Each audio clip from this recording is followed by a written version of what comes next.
Welcome back to another pre-game edition featuring Sir. yours truly, Tone DeShields II from Chalk It Up Sports, and I'm joined by the good brother, Coach Marcus from Pro Fan Talk. Please make sure you guys lock in on both channels. We are live on both channels, Pro Fan Talk and Chalk It Up Sports. We appreciate the love. We appreciate the support. We appreciate the hate. Goes a long way with us, and we appreciate all of it that comes along with the territory, y'all. So make sure y'all stay engaged, smash that like button. This is our third week doing this, and the goal is to keep it going for you guys, right? Me and Marcus, we got together one day, we're just talking, and I'm like, listen, man, I love our chemistry, I love the energy.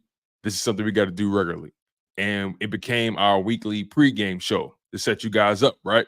So we appreciate y'all for locking in. We know it's early, depending on where you are. Where I'm at, it's 9:34 a.m. Where Marcus is, it's 10:34. Some of you guys are in the mountains where it's 8:34. And some of you guys are on the West Coast where it's 7:34. Man, some of y'all might be in Hawaii or Alaska where you're dealing with a 2 or 3 hour or 4 hour time difference, right? So regardless, man, y'all up with us. We appreciate y'all.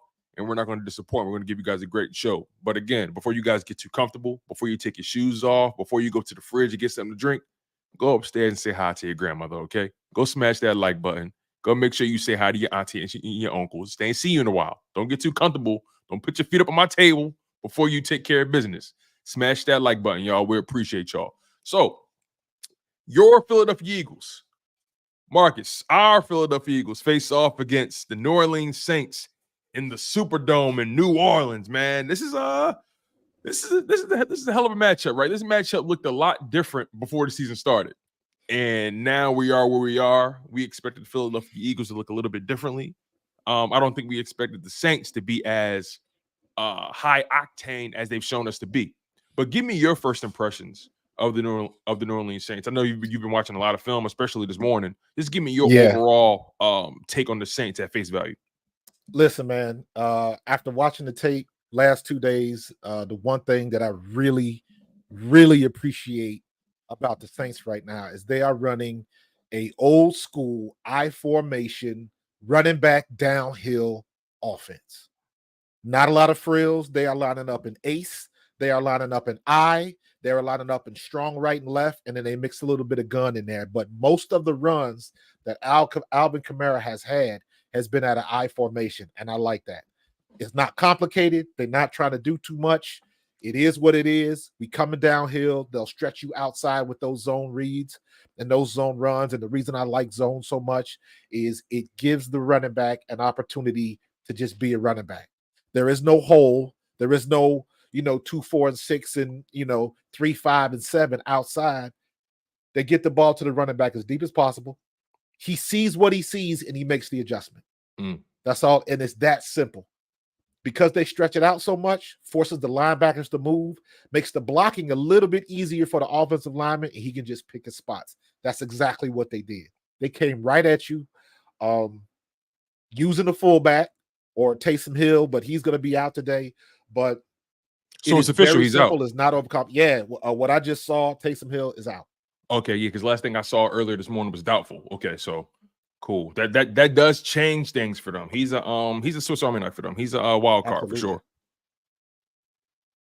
So yeah, let's stay on the offensive side for the Saints. Back-to-back weeks, they put up north of 40 points.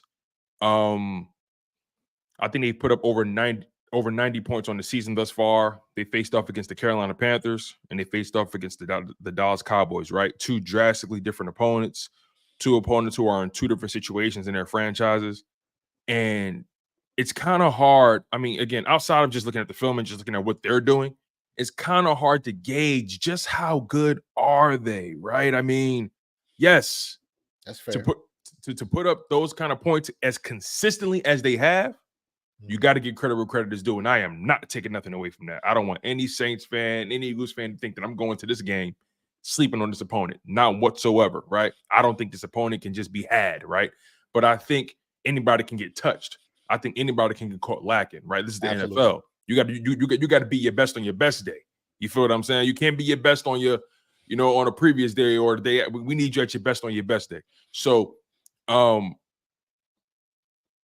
when you how do you gauge the Saints, right? Again, based on the opponents they played and what they've done to them, right? Mhm. We consider the Cowboys to be a team that might be in it towards the back end of the season, right? That goes a long way, and they did it on the road. Yeah. How are you gauging the Saints? How are you evaluating the Saints through these first 2 weeks? I'm looking at what is and not what it should be. Mm. And right now, what it is the Saints have simplified what they're doing. They have figured out what they do well, and they are doing it. Period. They're not getting too complicated.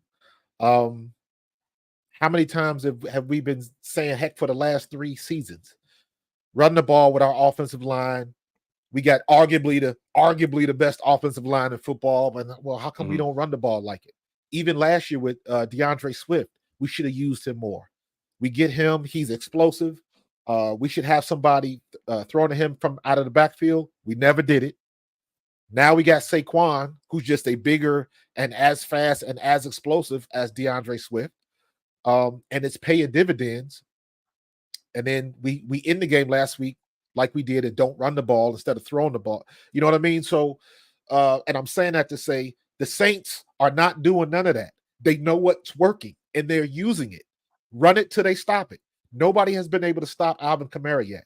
So they keep running them. To me, that's non-flawed logic. We're making it complicated. They aren't. They know what they do. They're doing it well. The defense, in my opinion, has some chinks in the armor. But it's easy to play defense when your offense is putting points on like that. There you go. There you go. When your offense is doing their job, the defense is not. They got chinks in the armor, but they're not playing bad by no stretch.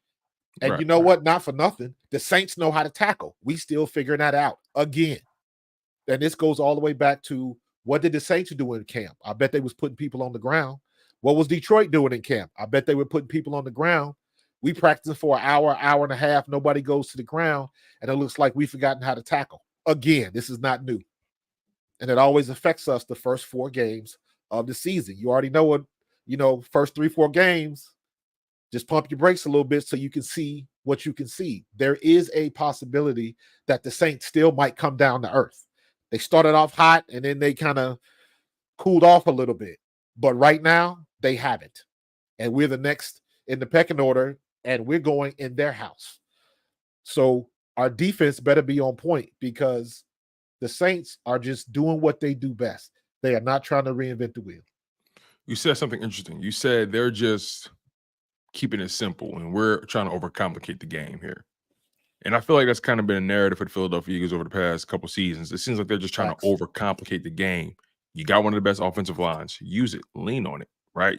Right now, you got one of the best running backs in the league. Use it. Lean on it, right? Over these past couple weeks from the Philadelphia Eagles, I know you watch a lot of film. On the offensive side of the ball for the Eagles, what have you seen from them that they have done well that they could hang their hat on that they may lean on in this football game against the Saints?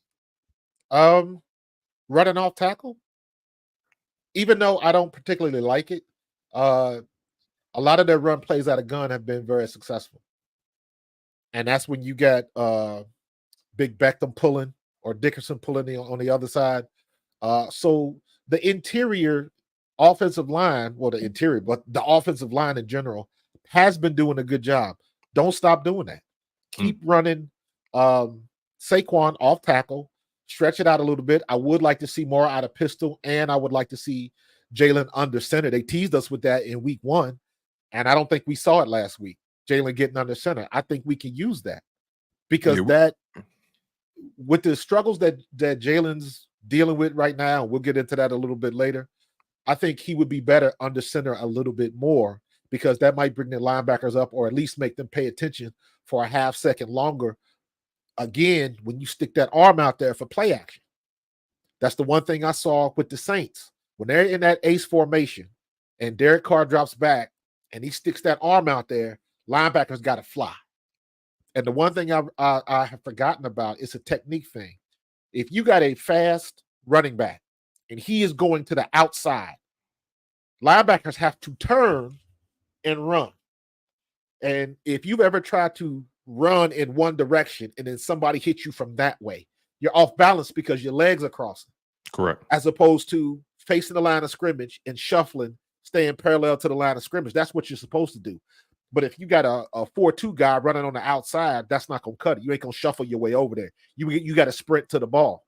But what that does is that sets up your blocks for your offensive lineman a little bit easier. And that gives the running back an opportunity to see, and then maybe you got a cutback.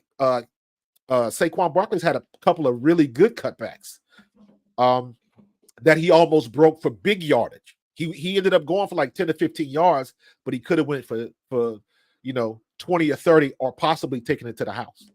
So we still have that opportunity. The offensive line is really blocking pretty good. The only thing that we really have to work on is our tight ends are not blocking well at all.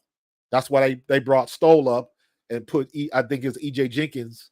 He's back down the practice squad, I believe. EJ Jenkins did not block well.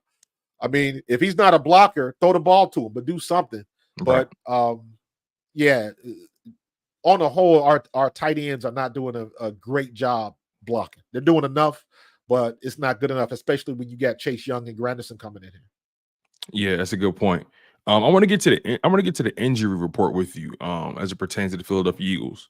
For a second straight week, AJ Brown is ruled out with the hamstring. There's a chance CJ Gardner-Johnson may not suit up. He hasn't practiced in the past couple of days, and he's questionable to play. I don't know if he's been ruled out exactly yet, but everything I see, he was going to play. Okay, good. There we go. So CJ Gardner-Johnson looks like he's active, and then Johnny Wilson, he's healthy. He should be active. Yeah. He should be active as well. And then earlier we mentioned Taysom Hill. May not play. As a matter of fact, you said he's going to be out. And they have other players who are questionable, like Will Harris, A.T. Perry. They're going to be without Kalen Saunders, their D tackle. So offensively, right? We saw this Eagles team with A.J. Brown in week 1. We saw them without A.J. Brown in week 2.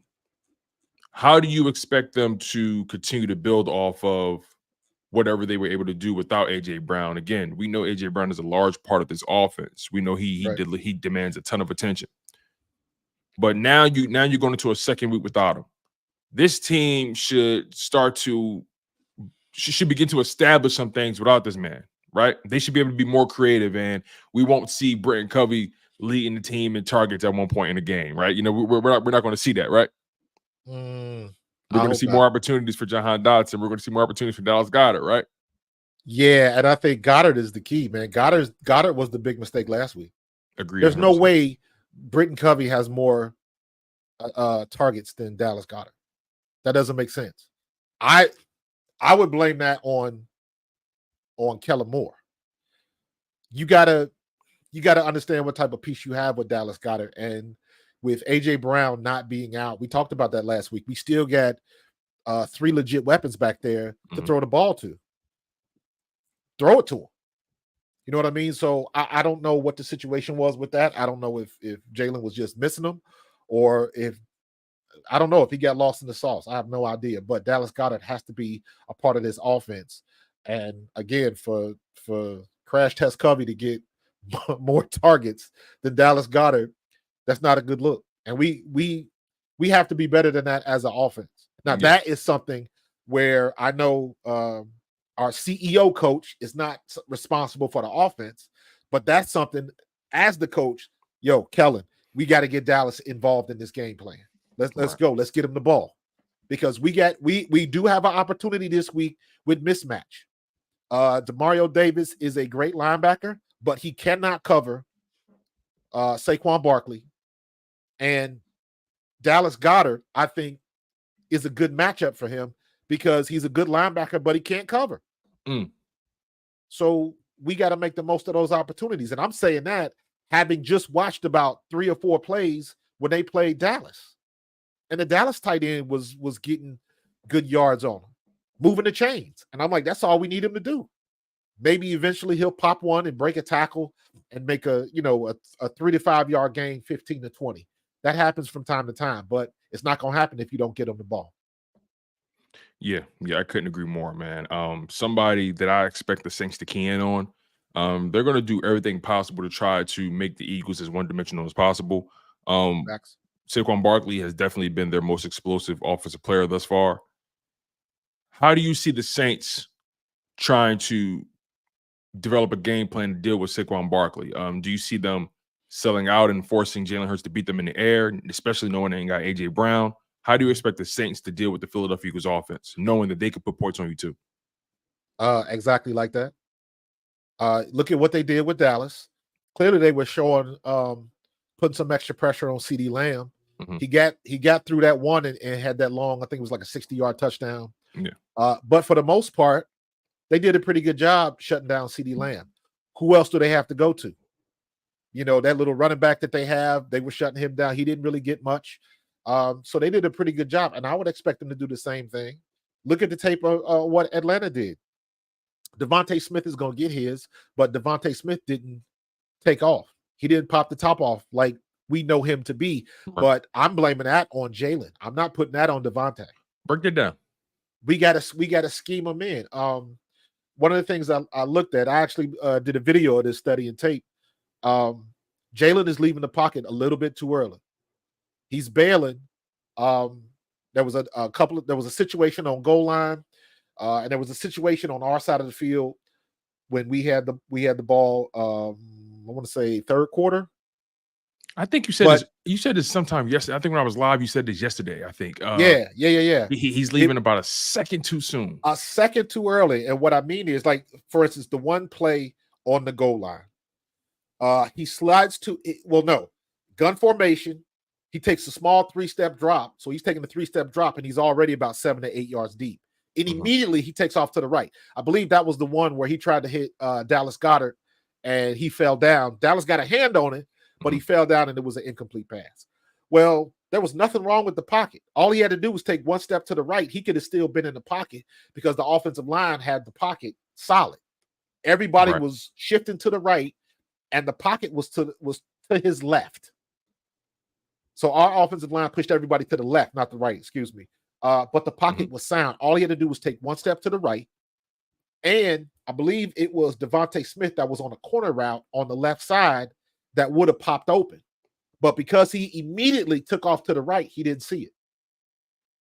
And I'm like, one more second, because you always have the option to take off, and they got to chase you. And that builds up respect that's going to pay dividends later on in the game, because they got to respect that he can take off.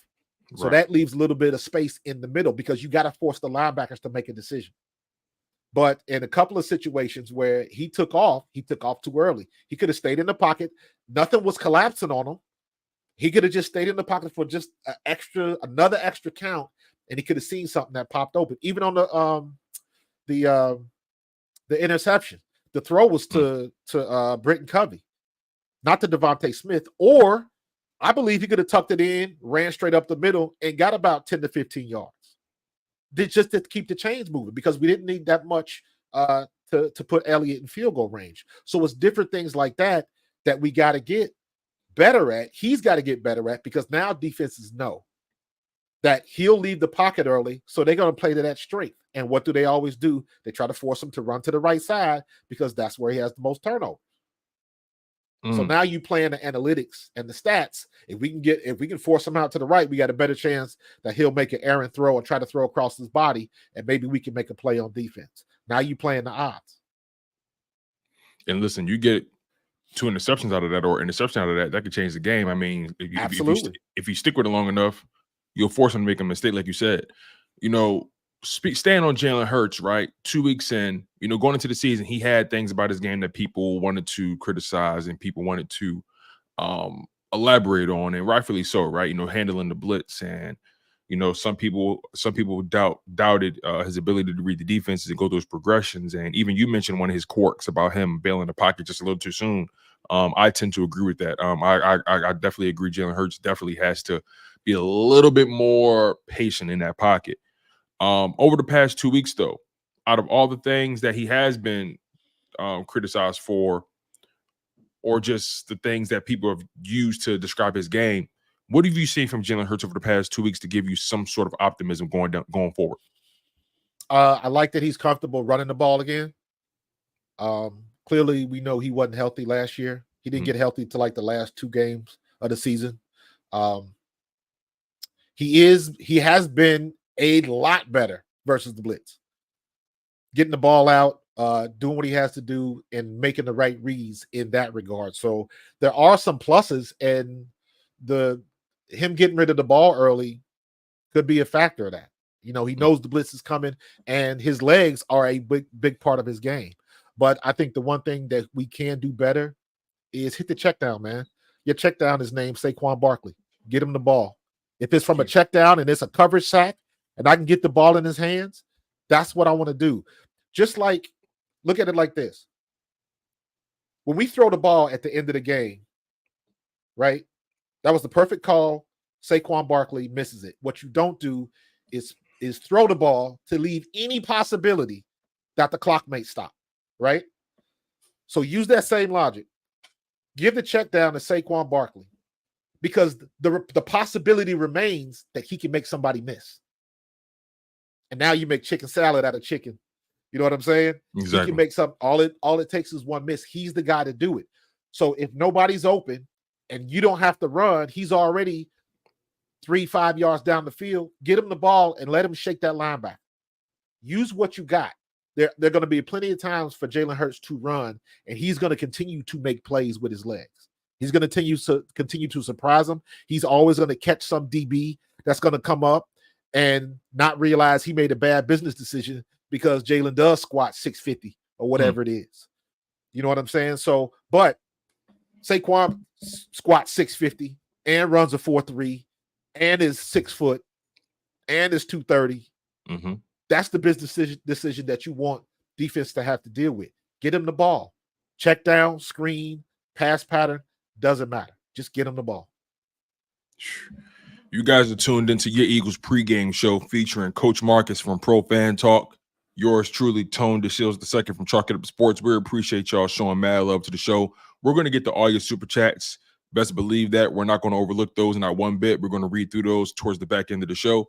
But we just want to make sure we give you guys a cohesive show. We don't want to stop every time to read the comments. But we do appreciate you guys for locking in the way you guys have. Give special shout outs to my man War, Michael McClain, Penn 9617, Twiz Jigga, Lord Vaughn, Anthony Kroback, CZ, Crawley. It goes on and on, man. We appreciate y'all. Lou Branch, Kevin the PRF. Thank you. Kev is my guy. Appreciate you, Kev. We appreciate y'all. Flexing and Stepping, Eagles fan with a P. We really do appreciate y'all for locking in on the show. It goes a long way with us. Aussie Johnny, thank y'all. So I want to get to the defensive side of the ball. Real quick. Yes. Shout out to Aussie Johnny because he is in Australia. Hey, shout out to the Aussie. We're international up in here. For sure. Yo, we definitely get a lot of international people in here, man. I had people from Brazil, Australia, England, New Zealand before, Hawaii, Alaska. It's been pretty dope, man. Pretty dope. So yeah, we appreciate y'all for liking on the content. It goes a long way. Make sure you guys hit that like button on both channels. Make sure you guys are subscribed to both channels, Pro Fan Talk and Chalk It Up Sports. We appreciate you guys. So I want to get back to the defensive side for the Philadelphia Eagles because that's where this game is going to be won and lost for the Eagles, at least. We know they can put up points. We know the offense is going to move the ball, right, and be in position to put points on the board. Whether they finish, it's a different conversation. But we know they're going to be able to put points on the board. Defensively, not much to hang their hat on, yet they have been pretty solid, very solid actually in the red zone. One of the better teams in the red zone, holding teams to field goals. And one would argue that in that Atlanta Falcons game, holding the Falcons to 22 points, regardless of what happened in between, holding them to 22 points should be a win. And your offense should be able to put up more points than that. Evidently, that wasn't the case. Give me your perspective on this Eagles defense, what they're in store for with the Saints. Where do you see the Saints taking the biggest advantage against the Philadelphia Eagles defense if they can? I think they're going to go right at them and try to establish the line of scrimmage. Like I said, they run a lot of strong and I formation. So you got 6 guys on the line of scrimmage. You got the offensive line plus your tight end on one side or the other. And they coming right at you. They're going to stretch you out to spread it out a little bit. So that way Kamara can pick his spots. He might hit off tackle or he might cut it all the way back. It depends on what's going on, and it depends on how we play as a defense. Look for Nakobe Dean to have a game today, because Nakobe Dean has been much better against the run than he has against the pass. So this will be a good game to really gauge where Nakobe Dean is. Nakobe Dean has made some plays, and Nakobe Dean has some hustle plays.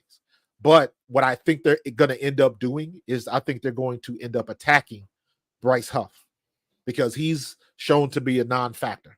And he has been having trouble setting the edge. He definitely did the first 2 weeks. He definitely did last week. Woof, it was ugly. So Sweat has been a little bit better, but he hasn't really made much noise. He's had a couple of pressures, but I'm nitpicking with him because he has been in a couple of plays, but the situation with Huff has been very ugly. I expected more out of him. I know we looking at the money, and that's just the way it is. That's the nature of the business. You got paid the money, so we have expectations for you, and it looked horrible last week. And if I'm the Saints, I'm looking at Bryce Huff. That's the first thing you see on film. If I'm watching that defensive line, that's the first thing I'm seeing. If I'm watching that defense, the first thing I'm noticing is just how weak they've been in containing the run on the edge. Yeah, because I've been seeing some things, and I'm looking at Jordan Davis and Jalen Carter. They don't seem like the worst of their issue on that D line in terms of run defense. I'm seeing Jordan Davis and Jalen Carter holding the line, shifting, and then I see these running backs break off the edge, or one of the guys on the edge just can't keep containment, whatever it may be. I mean, and you mentioned the zone run scheme that the Saints love so much. This is going to be a huge test for Bryce Huff, a huge test for that defensive line, man. I mean, yeah. Do you see them? Because I spoke about this yesterday, and I don't know if you heard it or not, or if you watched the whole show, but my theme for yesterday's show was shaking something up, shaking things up. Yeah. And I look at the Eagles defense, and I've been more impressed with the DBs and the linebackers than I had the D line. I didn't really expect that. Yeah. I thought the linebackers would be the last group to show me something. And lo and behold, linebackers have been pretty okay. DBs solid. have been pretty okay, right? Do you see Vic Fangio doing anything to shake up this front seven, knowing what we know and knowing what the opponents know? Back-to-back weeks, you've given up over 150 rushing yards. Back-to-back weeks, you have not been able to rush the passer. You can't stop the run. You can't rush the passer. Something like this, you don't want it to trickle down deep into the season. You got to make an adjustment early with something like this, right? Right. You do. What do you anticipate Fangio doing to supplement what they're lacking there? Do you see some depth chart shakeups? Do you see Devin White finally getting some tick? Jalen Hunt being thrown into the mix to kind of shake things up on the edge, to kind of put some pressure on guys. What do you expect Fangio to do, maybe personnel wise? Do you see any changes coming? Yeah, and you missing the obvious. Thomas Booker. Thomas Booker was the standout. I love Thomas Booker. He didn't get a lot of snaps. Dog, he had 9 snaps, I think, in that Atlanta game, and he got 3 solos. He had more tackles, more solo tackles than all of them combined. He had 2 TFLs. Yes. So now we're going to see because Vic Fangio said it. He said it in his press conference when they asking him, what does some people have to do? You got to play better. Well, Thomas Booker showed that he can play. So to me, that means you got to get that dude more snaps, because he was the only one. Nolan Smith is on the clock.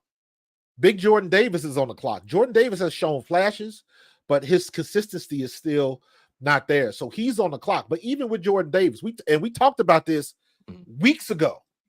Jordan Davis is not going to be the guy to get a lot of tackles. Jordan Davis is going to be the guy that's going to take a double team so somebody else can eat. He'll dictate the action, and whatever happens on that play, they got to pick up the scraps, basically. Correct. So what I want to see is, because Jalen Carter can still move the crowd, he can still move that tackle, and he still requires a game plan. Nobody's looking at Thomas Booker yet. He doesn't have enough play time, but we've seen what he can do. So I want to see Jalen Carter and Thomas Booker. Thomas Booker is going to take Jordan Davis's snaps. At least that's how I see it should be. Josh Sweat is not going anywhere. Nolan Smith, you on the clock. You haven't been showing anything. No, you're not as bad as Bryce Huff, but You've been awfully quiet. So you got this week and next week, because after week 4, school's out. Yo, And I'm looking at Vic Fangio. I was like, you set the precedent about the best guys being on the field. If Devin White is one of the best players on the field, damn it, I don't care what happened. Get him on the field. And that thing is still bothering me, because the only thing I can think of with Devin White, and again, this is me guessing. Mm-hmm. The only thing I can think of, it must have been a conversation or something in a film session where maybe Fangio said something that Devin White didn't like it and maybe got into a verbal thing, because it makes no sense for him not to be playing and not to be getting more snaps. That's the only thing I can think of. It had to be something, maybe a personal thing. I don't know. But we need, if it needs to be Nakobe and Devin White, make that move.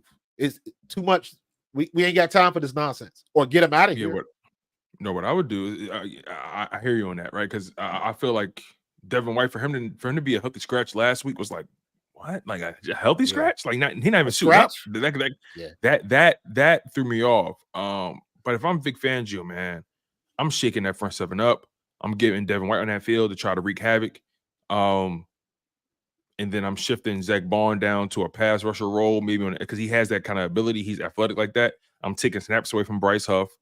Yeah, but honestly, I went back and looked at some film at Zach Bond on the edge. He was all right. I think he's better when he's a blitzer, not necessarily just coming right off the edge, right? Agreed. But if he's got his hand in his dirt, or if you need him to set the edge, based on what I've seen, he was just all right. Was he better than Bryce Huff? Yeah, but not by much. Not by much. Not by much. Right. Not by much. I feel you. So where does Jalen Hunt fit in this situation, right? I mean, you said Nolan Smith, you're on the clock, bro. Does Jalen Hunt start to encroach on snaps for Nolan Smith in this game? I mean, do we have a Jalen Hunt signing? Yeah, sighting. He hasn't played in the first 2 games. Right. So here's the thing. If you put him in and he does nothing, you haven't advanced and you haven't lost any ground. Right. So let's at least see what he can do. And also let's give Vic Fangio a little bit of time, because they haven't opened up the whole playbook yet. There's some stunts and some coverages and some things that we haven't seen yet, and maybe that'll pay dividends. So it is still early and we still have a small sample size. So it is very easy to get overzealous on your criticism. And I'm guilty of that too, just some of the stuff that I've watched film. But it's a lot of football to play. We got 15 weeks left. You know what I mean? So there's a lot of things that can happen. So it doesn't look great, but it's only game 2. So let's see what happens this game. I'm glad you said let's that. See, I'm giving it this game this week and next week. Because after week 4, you've seen everything you need to see. All teams have tape on you. They know what you do. They know your tendencies, your tells, your patterns, all of that type of stuff. So now we can really see what we're going to do. So we still have time to make some things happen. But to your point, I do want to see something from Nolan Smith and Jalen Hunt. Put the kid in there. Let's see what he got.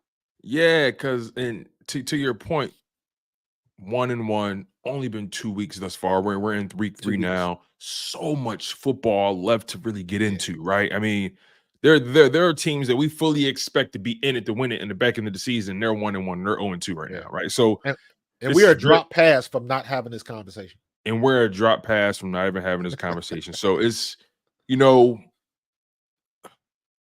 as much as we can crucify this team in so many ways based off of that Atlanta Falcons game and how some of that stuff can follow you into this game against the Saints, when you look at it from 10,000 feet away, you say, okay, we're only entering week 3, got 15 games left.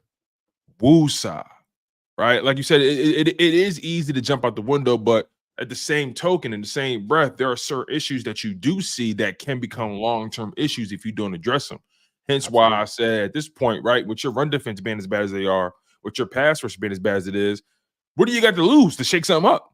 Exactly. And you've seen enough from some of the people, obviously Thomas Booker.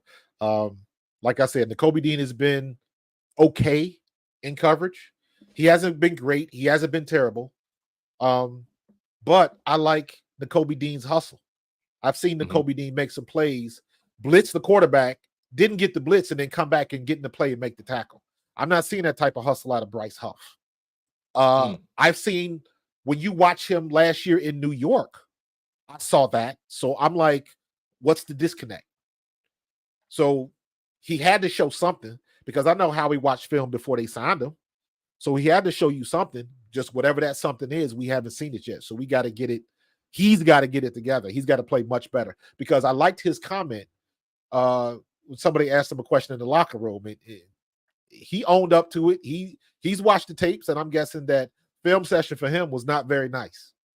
So those are the things that force you to get better because, you know, it's one thing when you on the field and maybe the crowd is jabbing you and sending the boo birds your way. But let me tell you something. When you had a bad game and you go in that film session with all your teammates, and every time you do something stupid, everybody turning around looking at you. That's a whole nother level right there. Because when you make a bad play, coach is running that joker back about 8-10 times. Marcus, I'm glad you said that. Marcus, I'm so glad you said that because right after that Falcons game, when the news broke that, you know, Jalen Hurts, you know, spoke to the team and the coaches didn't say much or Nick Sirianni didn't say anything at all. You saw people jumping out the window crucifying Nick Sirianni for not adjusting his team in that moment after that game. And my question is, what did you expect him to say in that moment, right? But what do you honestly expect this grown man to say to the rest of this room full of grown ass men after they know they lost that game, right? You've been in these locker rooms before. Yes. You've experienced the highs and lows of an NFL season. I want to get your perspective on how those situations are handled. Because again, my perspective was whatever he has to say, best believe it's going to be brought up in that film room. Like the post game is not the time. And again, I'm a layman. I'm on the outside looking in. I'm just guessing. If you ask me, post game is not the time to start speaking about what went wrong or went right. Let's shower. Let's get cleaned up. Let's take care of our obligations. Let's go home. Film study. See y'all Monday. You know what I'm saying? Yeah. So take me into the locker room. Take me into the process of these coaches when it comes to post game, be it after a win or after a loss. Matter of fact, let's take it a step further. This Eagles team right now, as they're currently built, top to bottom, everything they've experienced, everything they have experienced over these past two games. If you're Nick Sirianni, if you're Kellen Moore, if you're Vic Fangio, what's the communication like in those film rooms, in the film room with these players, knowing what we know? Well, first, the situation in the locker room. Would it have been different instead of Jalen Hurts if it would have been Jason Kelce last year? Because I'm sure that happened. Would it have been any different if it was Fletch? Because I'm sure that's happened. In some situations, and this is a situation where if you've never been in the locker room, you just can't understand it. Sometimes, or let me make it plain. When you was growing up and your mom told you, wait till your dad get home. And if your dad ring you out, or let's say it was your mom that rings you out, dad ain't gonna say, and one more thing. Mom's not gonna say, and one more thing after somebody just done gave you the business. So in my interpretation is Nick Sirianni did exactly what he was supposed to do. He read the room. And whatever Jalen said had to be impactful enough to where Nick Sirianni was like, all right, see you on film or see you in film at NovaCare. Because sometimes there's nothing else that can be said. If you say anything else, you just regurgitating what was already said and you lessening the impact. And it is much more impactful and meaningful if it comes from one of your teammates. Sometimes coaches know what they have to say. And let's not forget, Nick Sirianni is one of those coaches that has good relationships with almost everybody in that locker room. That's the one thing he is good at, and you can't deny that. So if he says, I didn't think there was anything else for me to say, I believe it. Because for all of that stuff that people talk about, Jalen's not boisterous enough and he's got to be more of a leader. There you go. Right. Why take it from him? And sometimes, exactly. Don't say nothing else. I'm sure he said what he had to say, broke it down, and we gonna get better. Whatever the conversation was. If there was something else that needed to be said, he would have said it. But in that situation, I am positive that conversation or whatever he said wasn't very nice. So it's like, oh, there you go. You got it right there. Let's go. Move on to the next one. So, wow. And as far as what happens in the film sessions, that kind of leans into the personalities that you have on your team. You got some guys, you might have somebody in your meeting room that's a joker, and every time you make a play, he gonna clown on you. And you got that one serious dude that's gonna let you know and run it back 3 or 4 times and be a stickler to technique. And you're supposed to take, you got to make your first step quicker, and just the little things that most people don't really recognize watching the game on television. So there's a lot of that. But when you make mistakes on film, they're gonna run that back ad nauseum. If you make a great play, they might show it twice. You make a mistake, run it back. What did you do right here? Run it back. What'd you do right here? And then the guy next to you, what could you have done to make this situation better? Maybe the guy that made the mistake, maybe it wasn't his fault. Maybe he got a bad call from the end or the tackle, or something could have broken down that, it's a domino effect. It's not always one person.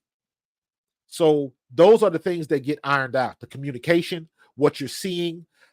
He's on the interior. He doesn't know that somebody went in motion. Talk to each other. That's why it's so important. You got them green dots back there. So a lot of times it falls on the linebackers. You've seen the linebackers walk up to the line of scrimmage, smack a defensive tackle on the butt, move over, stuff like that. The linebackers are the quarterbacks. So there's a lot that goes into that.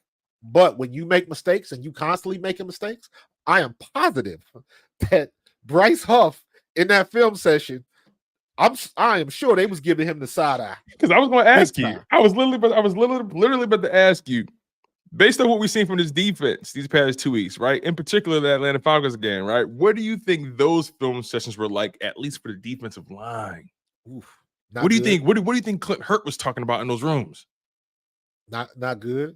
Clint Hurt was probably over there because you got to remember it's dark. It's in the room. So you got the coach usually up on the podium. He's looking at everybody. He's looking this way. Clint Hurt was probably doing a lot of this, shaking his head. Wow. Because I know he's a good coach, and I know that's not what he's teaching them. That's the thing. Where did you learn this? This is not what we teaching you in practice. Wait, stop there real quick. I'm sorry, Marcus. How much time is spent on unlearning versus learning? Because I think what we're saying here, I'm glad you said something real key.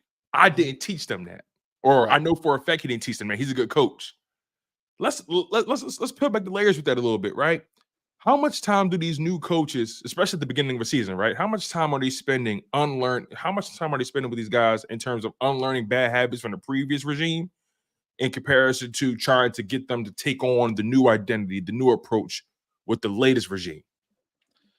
I look at it like this. You don't unlearn something. You get comfortable with what's new. And if you get comfortable with what's new and you start having success with what's new, you will continue to do that, because at the end of the day, you want to be successful.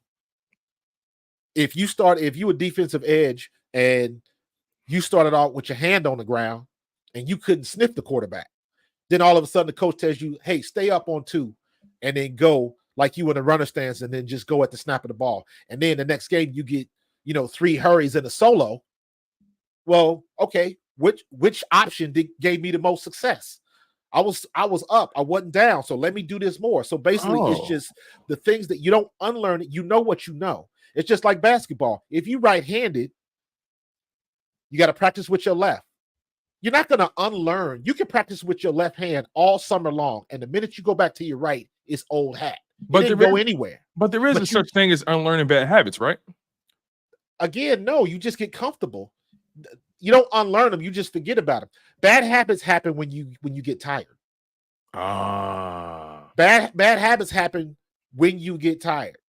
A good example is you watch somebody there. You watch track runners, right? People that run the 200, people that run the 400. And when they come in that last 150, and people are tight and the shoulders get tight. And what do they teach you when you're running? Your shoulders got to be down. Your shoulders got to be relaxed. You got to pump your arms and all of that kind of stuff. But the more fatigued you get, you get back into your bad habits and you strengthen it and you squeeze in and you trying to get every last ounce, and your body tends to go back to what was comfortable for you, but it might not necessarily be what works. Wow. So it's not unlearning it, because your body will always go back to it when it gets tired, because it takes mental fortitude to do the right thing if it's uncomfortable. But you get comfortable with the success, you know what works and what doesn't. And you want to do what works, even if it's uncomfortable, and you just get comfortable learning it. So you don't unlearn what you used to do. You're just doing something different, and you keep doing it and keep doing it and keep doing it. And then the new thing becomes the default. That's what you want to do. Very difficult to unlearn stuff. Yeah, it's fascinating, right? And we appreciate you guys for locking in on the content for as long as you guys have. We have over 180 people tuned into the live stream. We appreciate y'all. Make sure y'all smash that like button. Make sure you guys are subscribed to the show. We really do appreciate the love, and the support goes a long way. We are live on 2 platforms. We are live, actually more than 2, but we are live on 2 YouTube channels. Pro Fan Talk, featuring, as you can see here, Coach Marcus, man. His football acumen is insane. Go lock in with him. Go subscribe to his show. Go subscribe to his content, Pro Fan Talk, and follow him on Twitter. Make sure you guys subscribe to me as well at Chalk It Up Sports. My name is Tone Shows the Second. I appreciate the love and the support, man. This show has been really fun. Before we get out of here, I definitely want to get into the super chats with you. But before we even do that, I want to get into some keys to the game, right? Some advantages and disadvantages. What do you think? By your estimation, what are the keys to the game for the Eagles, offensively and defensively? And then I want you to counteract that with what you believe the keys to the game would be for the Saints, offensively and defensively. How do you see these two teams trying to take advantage of their opponent and win this game? For the Saints, all they got to do is keep doing what they've been doing. The Saints have been masterful at run it till they stop it, and nobody's been able to stop it. I don't think the Saints' offensive line is great. They're not all world beaters, but they have found a formula that works, and they are sticking to it. That's what you do. You go with what works. And when we talked earlier about not making it complicated, they figured out what is working for them. They know what their weaknesses are, and they are not dealing with it. They're running the ball well. They're running the ball at a tight, strong, and ace formation. So you got maximum number of people on the offensive line. Maybe they'll go a twins left or a twins right, but they're still keeping tight ends. They're doing basic stuff, and it's working because all of these defenses are coming out in nickel with 2 linebackers, and that works to your advantage when you in strong formation or I formation. That works to your advantage. So I think, again, the Saints are not making complicated and just doing the same thing that they've been doing. As far as the Eagles, the big test on the Eagles defense is going to be linebacker play. Like I said earlier, I think Nakobe Dean has to have a great game because they are going to try to run the ball on him. I'm not a big fan of Derek Carr. I don't think he's all of a sudden an all-world quarterback, but he is taking what the defense gives him. Again, not making it complicated. And it's making him look like a much better quarterback than possibly he is. Is he a game manager? Is all of those titles that they give these quarterbacks and Brock Purdy and people like that, what does a game manager mean? You drop back and you take what the defense gives you. If the defense is giving you the run game, then you run the ball 30 or 40 times a game. So be it. So Derek Carr is swallowing his pride. He's not trying to throw for 500 yards every game. He's looking at what the defense gives him. They handing the ball off, and it's working. He's going for the win, not stats. So props to the Saints for doing that. The Eagles defense just got to learn how to tackle, and they got to figure out how to set the edge and keep the running game inside. Because our linebackers, Nakobe Dean and Zach Bond, has been doing a good enough job, and Thomas Booker has been doing a good enough job to where they can make some things happen. They just got to build onto that more. So you're not gonna know it until you see it. So let's hope we see it today. Yeah, and to put it in perspective, last week when the Saints faced off against the Cowboys, they passed the ball 16 times and ran the ball 39 times. That tells you right then and there, they are not literally trying to overcomplicate this thing. If it's working, we sticking to it. If our quarterback only throws the ball 10 times, hey, so be it. If our quarterback throws the ball 20 times, so be it. They're literally protecting Derek Carr in such a beautiful way. And he's been delivering at the end of the day. He's been taking advantage of play action, all of that kind of stuff. Absolutely. What's going to be really interesting to see about the Saints is who are they when they can't run the ball. That's going to be. I think that's going to show exactly who they are, right? Because we've the seen question is, can we get them there? Exactly. And we've seen the Philadelphia Eagles in various situations when one thing can't work. So far through these first 2 games, we've seen that on offense. When this isn't working, what can they do? Okay, you don't have AJ Brown. How do you? There are a few teams who are facing their fair share of adversity pretty early. The Saints haven't faced their piece of adversity yet. I think that will come at some point in the season. Will it be today? Who knows? I'm not sure. Did you say your Eagles keys to the game? Because I know you started with the Saints. The Eagles keys to the game is on defense. We got to keep Kamara inside. Yes. Don't let him get outside, and our linebacker play has to be stellar because they're going to run the ball. Yeah. So that's why I was saying the Kobe Deans have got to have a game today. Got you. On offense, do what you've been doing. Jalen, stay in the pocket a little bit longer and check down. And then, like we mentioned very early in the show, Dallas got to get him the ball. Do you see the Eagles? Do you see the Eagles real quick? Do you see them trying to? I don't know if the term is shorten the game or speak. Yeah, short. Do you see them trying to shorten the game? And what I mean is like trying to kind of adopt a similar philosophy the way the Falcons came into Lincoln Financial Field, right? Limit possessions, run the ball, be physical, keep this game in the 20s, and get a key stop. You know what I mean? Like, right. Think about it like this. Obviously, we've just been talking about it for the last hour. What the problem is our run defense. Mm-hmm. How do you keep the run defense off the field? Control the clock. How do you control the clock? Run the ball. It's that simple. Simple as that. So we're going to have to feed Saquon. Get Dallas got it. And I want to see a screen game. Tight end screen. Yeah, we haven't really seen a screen game with the running back yet. I'm shocked. I'm shocked at that. Nope. Haven't seen it for the last 3 years. Yeah, and it's early still. And it's early still, but I think Saquon is a player that I would love to get involved in the screen game. I mean, absolutely. Yeah. But I know he's got it in his playbook because Dallas did it to us enough times. Mm-hmm. So still early. So like I said, I know the whole playbook is not open yet, mm-hmm. but I think we'll be okay because honestly, I was thinking, what would be my score for the game? And I was thinking the Saints are going to win this. And then they got to stop. Because what did I say earlier? We would not be having this conversation if Saquon Barkley catches that ball. Mm-hmm. So let's just, hypothetically, let's go into the Wayback Machine. And let's say he catches the ball, or at the very least, we run the ball instead, run out the clock, and we get that dub. Are we going in here thinking that the Saints are going to beat us? If Saquon catches that ball, are we thinking the Saints are going to beat us? It's a good question. I'm going into it still believing it's a tough matchup because of what they've been doing. But right.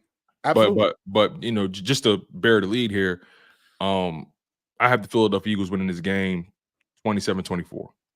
I don't go into any game thinking the Eagles can't win it. That's just me personally, right? I look at this team top to bottom and I say, they could beat anybody, but they could also lose to anybody. I got the Eagles winning this game 27-24. That's my score prediction. What's yours? I got 27-20 Eagles. I think this week, if we get in the situation, Nick Sirianni is going to take the points. We're not going to do what we did last week. Chalk that up as a lesson learned.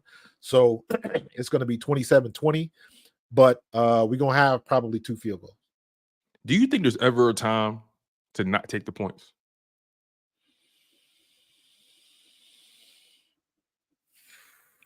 Yes. But you have to be in a situation where you have been unstoppable. A field goal won't help you, right? A field goal won't help you. No, well, that to me, that's an obvious situation. So I'm taking that off the table. Right. I'm looking at the situation. First half, right? Yeah. Yeah. Like, okay, it's 4th down and 3, and you're on the 12-yard line. Take the points. Why would you try to go for it? Well, if you've been running the ball and averaging 5 yards a carry, then you go for it. I don't mind that, especially if it's early in the game, but that comes with a level of confidence in your defense to stop the other offense. And I don't think we have that. They've been showing it, though. They've been going for on a 4th down in that red zone. They've been showing confidence in that defense in little ways than one. Man, oh, man. Yeah. It's going to be a fun game, though. It's going to be a fun game. Let's get to the super chats real quick and we're getting out of here, Marcus. Once again, I always appreciate you, big dog, man. You bring so much insight to the game. You make it easy for me, man. I just lean on you, ask you questions, and then we go from there. Pin 9617 with the $1.99 super chat. He said, "What's up, Tone? I feel a win today." Yeah, I feel you, man. I got us winning 27-24. Coach Marcus from Pro Fan Talk got it 27-20, man. That's gonna be it. Hey, I hope so. Thank you again, Pin. Michael McLean, OG Triple OG with the $2 super chat. He says Eagles win 34-14. Mitchell with a pick 6. Okay. All right. Hey, listen. Yeah, Mitchell. He missed one last week. He be coming close, man. He be closest. Last week, I thought he had one. And again, he had it. He did. And again, let's go back to what we said. Like the defense didn't play that bad, so that's 2 weeks in a row against the Packers. Nakobe Dean drops a pick 6. Last week against the Falcons, Quinyon Mitchell drops a pick 6. You gotta capitalize. If he catches that, he's gone. You gotta capitalize off of that. So there's some pluses on our defense. Yeah, there are some pluses for sure. I definitely give you that for sure. Thank you, Michael McLean. We appreciate the love, my man. Appreciate it, Mike. War, what's going on, big dog? He says, Stowe activated, sound like we be running and playing ball control. And we spoke about that, right? You know, the fact that this Eagles team, you want to shorten the game. You don't want to give them too many opportunities to run it up on you, right? You want to limit their possessions. And you want to make them work for it at the end of the day. Make them go the whole length of the field if that's what it takes. And then if they end up only 3 points out of it, that's a win for you. That's a win for your defense, in my humble opinion. This Eagles defense still has to prove they can get teams off the field between the 20s. But if they do go the whole field on you and you hold them to 3 points, that's a win. Now, what I'll say to that is your defense. I mean, your offense has to hold the ball for a long enough time because you can't be playing bend but don't break. And then your offense can't sustain drives. Now your defense is getting killed. And that was the recipe last year, right? They were playing bend but don't break. Offense couldn't sustain drives because the offensive play calling or just the execution was off. And the defense was blowing their load early in games. This is the part where complementary football has to come in, right? The one thing that was missing in those final few minutes in that football game last week. Your defense got the big stop that you needed. They couldn't stop anything all day, but they finally got that 4th down stop. GJ came in and got the stop. They helped you. Now you got to help them pay it off, and you got to put points on the board and win that game. That defense should never touch that field again. But you put them out there.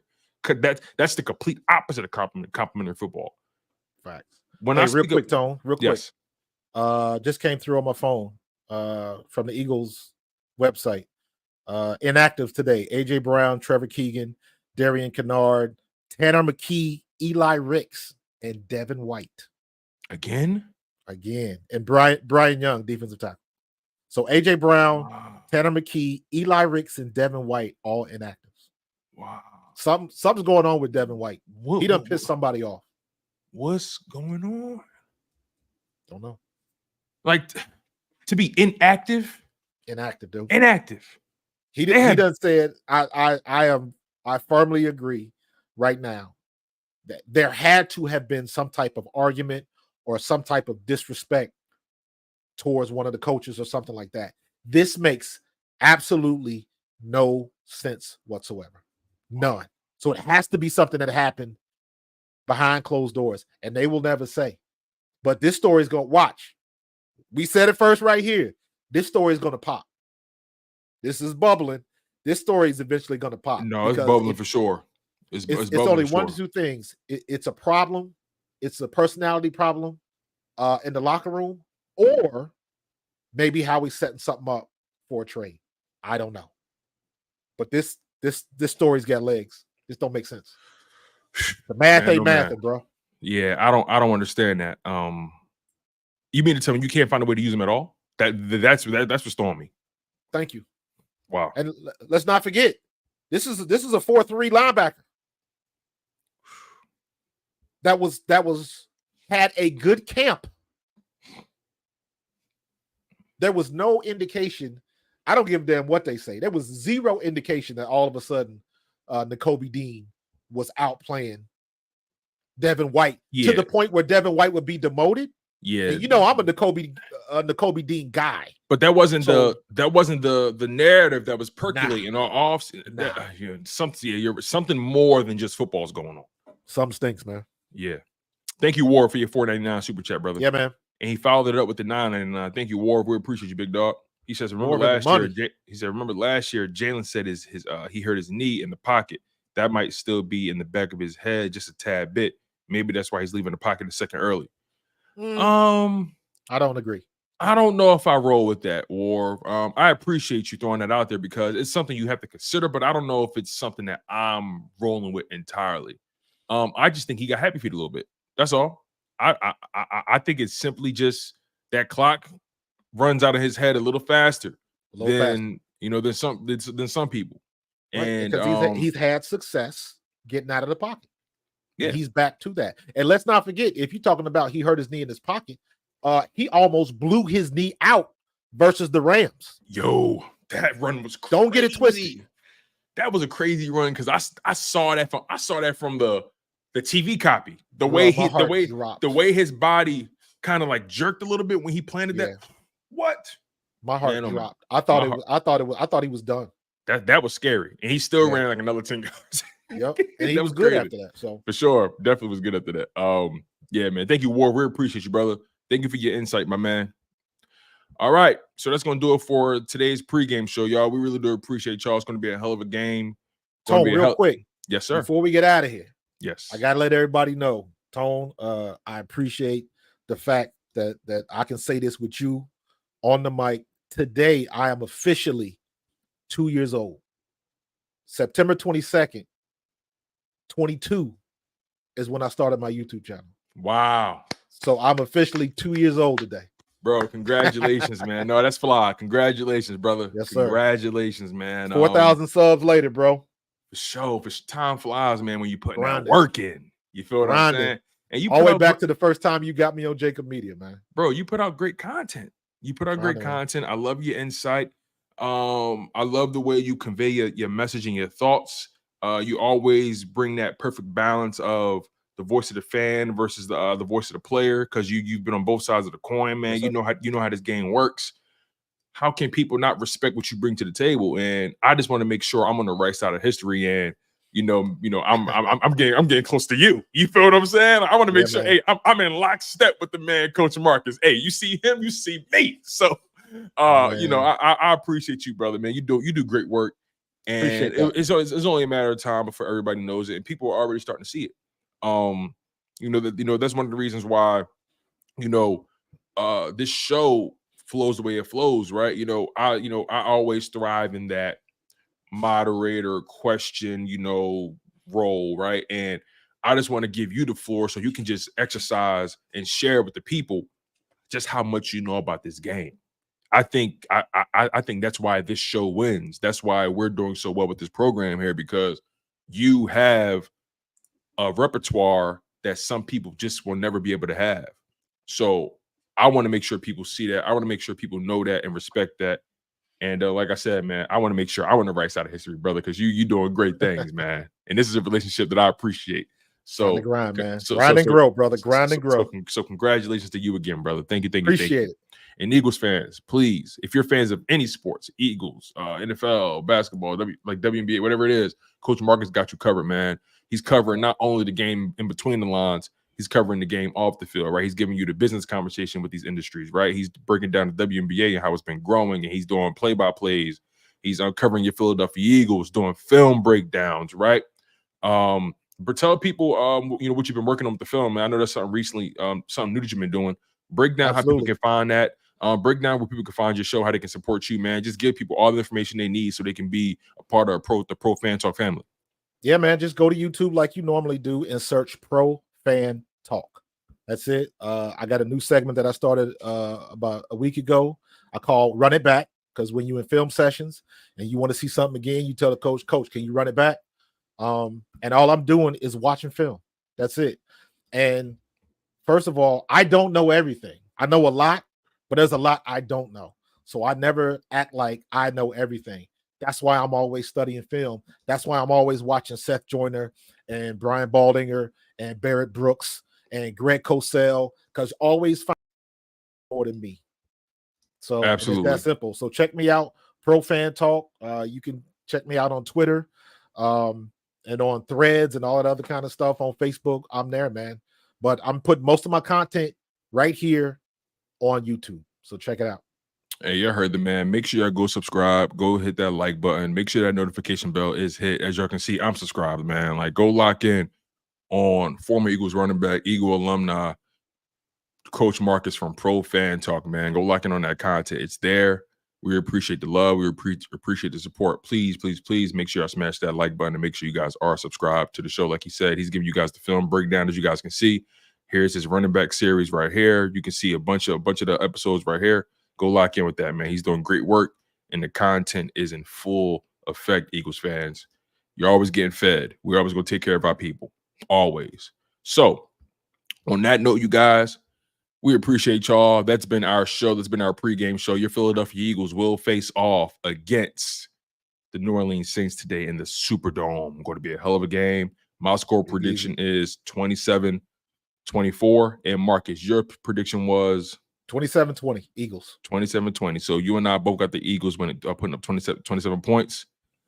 Let's hope that's enough, man. Let's hope that's enough. It's going to be a hell of a game, and I'm excited about it. So smash that like button. Make sure you guys are subscribed to both channels. Subscribe to Coach Marcus at Pro Fan Talk. Go subscribe to me, Tony DeShields II, at Chalk It Up Sports, where no matter if we win or if we lose, we just got to charge it to the game.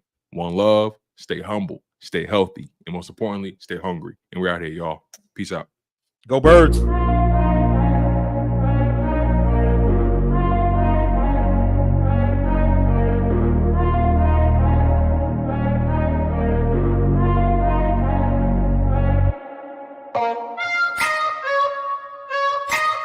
Oh.